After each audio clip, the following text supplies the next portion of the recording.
Good evening, guys. Welcome back to another video over here on the Chinese Zodiac and Horoscopes. Today we're going to be doing a reading for you guys born in the year of the dragon. So welcome back, all my dragon friends. How are we doing? Let's find out, shall we, as we shuffle these up and see what you guys have been doing this week. Also, just a heads up, I will be doing the predictions for the year of the snake. That will be next week somewhen. So if you haven't already, hit that subscribe button so you don't miss that. So we'll be doing that just before the Chinese New Year, because obviously the year of the snake won't be until February. We're not doing predictions for 2025. We're doing predictions for the year of the snake. They're completely different things. Obviously, 2025 began on the 1st of January. That was not the Chinese New Year. We're still in the year of the dragon. So we'll get those predictions done before the year of the snake. So again, make sure you're hitting that subscribe button so you don't miss those videos. Let's stop about there. And we're going to take that one from the bottom. We're going to take that one from the middle. We're going to take that one from the top. What have we got? Okay, so we've got a black and a white and then a black. So we've got a nice little positive sandwich there with two negatives on either side.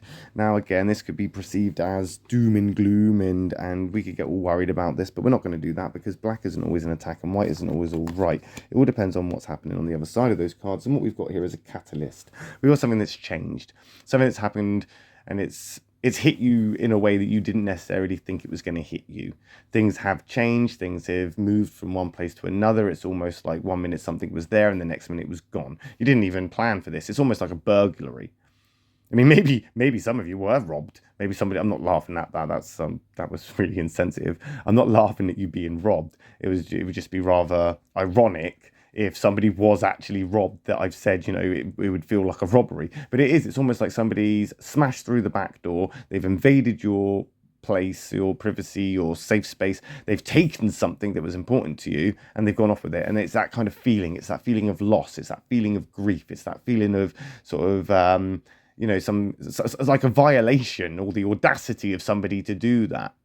It's been taken from you and you're feeling a little bit uppity about it. And it may not be as extreme as that, but it is something that you didn't expect to feel this way about. It's made you consider things. It's made you think about things. Now, relationships between the dragon and the sheep, they're not that bad. This is an okay card. I think right now, though, it should be noted that keeping the peace is definitely something that you need to do. You need to rein it in a little bit and quench that fire, because there is some sort of frustration or some sort of agitation that potentially is building up within you, and you're not necessarily going to like the result if you start to bring this to the surface and start to express this. And usually I would say express, don't suppress, but there has to be a better outlet for you to get rid of these feelings than doing kind of what you may be doing right now. What you're doing may not be the only option for you, because there's something that you may be doing there is counterproductive, or it's out of character, or it's not necessarily something that you are going to enjoy or get the result that you thought you were going to get from. So just bear that in mind. But the sheep, again, being in that negative, could go either way when it comes to a dragon, because dragons are quite thick-skinned. They can deal with the change. They're not necessarily put down or put off when things are negative, but they can also get very, very pissed off, start burning flames and fire and brimstone and all sorts of manner of craziness, and just basically destroy the whole place. We want to avoid that. We want to avoid that confrontation. And we are coming into this positive place. We've got that ox coming into play there, the positive ox. So we are going to be thinking about this thoroughly. You are thinking about this thoroughly. And it is out of respect for something or someone. You've got a lot of respect and admiration for somebody that you are in some ways cooperating with, whether it's a business partnership, a relationship, an intimate one, a family one, or whatever. It's some sort of union of you and something or someone else or whatever. And it's based around respect, it's based around longevity, it's based around commitment, it's based around all of these good pro words. And that's why you're not burning the place down. That's why you're not acting on things. But again, you need to make sure that you keep your cool in a consistent, continuous manner. You know, the smallest little spark could light a fuse and that powder keg's going to blow. And I don't think you can afford to lose this relationship. I don't think you could live with that. And I think that's like what it is. It's like that feeling of loss, that feeling of grief, that feeling of things. So right now, as things start to change and it's not there right now for you to be able to address it, don't get angry about that. Don't get agitated if you can help it. Try and stay calm and address it when you can. Even though you don't like it, things are working behind the scenes. Okay, there are things working behind the scenes to try and get that thing back to you. You know, if you use the sort of the metaphor of, something was taken from you or you've lost something, it can come back around. It could be found. There are things happening right now where there is a search party out looking for it, or the police are investigating it, or something. You could potentially get this back. What won't get it back is if you burn everything. That's definitely not going to get you back. That's definitely not going to get you back into a place. Like I say, the ox and the dragon are quite compatible, or at least they have a good level of compatibility. I think right now you need to be stubborn with yourself and be disciplined with yourself. You need to say, I'm not going to get back into destructive patterns or bad habits. I'm not just going to sort of, burn this bridge or destroy everything and kick off about this. I'm going to wait this out. I'm going to be patient, because that's what that ox is. It's patient. It doesn't mean that things are going to change. In fact, shit. It doesn't mean things, as I say, are going to change or get better. And that's the evidence right there, because that's the card you really don't want. You really don't want that card.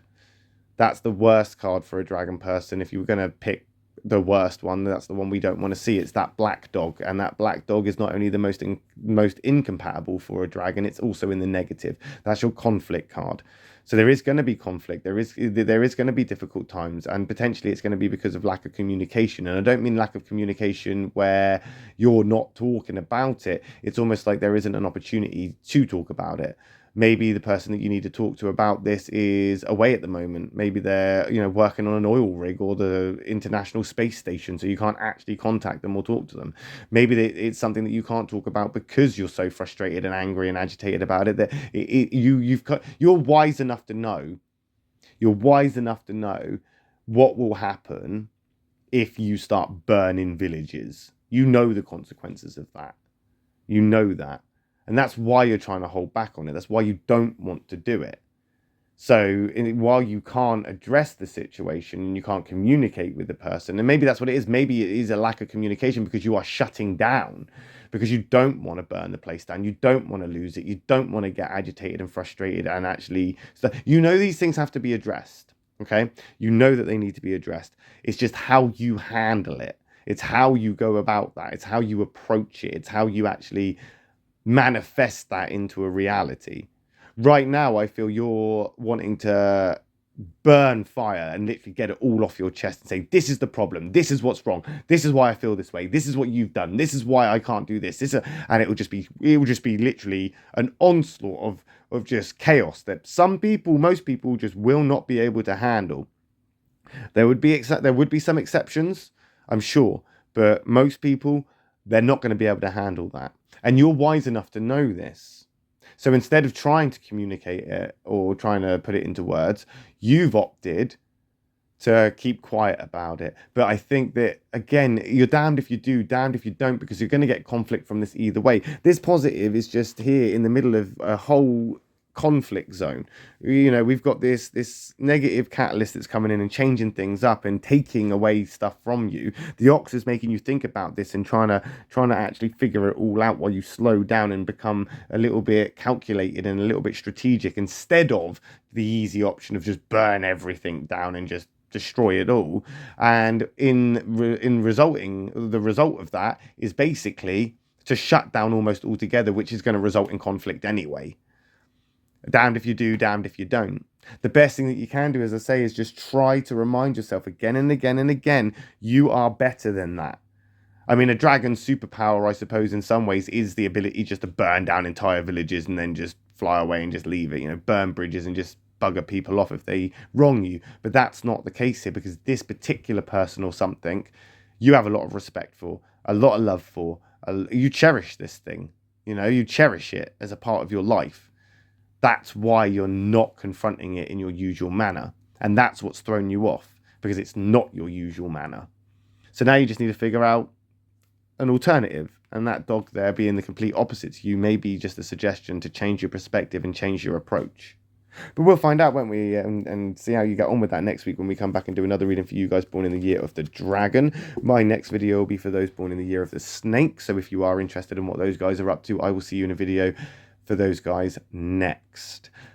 However, if not, no worries. I'll just see you next week when we come back and do another reading for you guys born in the year of the dragon. However, if you would like a more personal, in-depth, and a little bit more of an intense reading, then you can join the Patreon in the description below, where you can pick all manner of different readings, where you'll get a personalized reading, which is monthly. It's every month, just for you. Check that out. If not, don't worry about it. I'll just see you next week. Love and peace.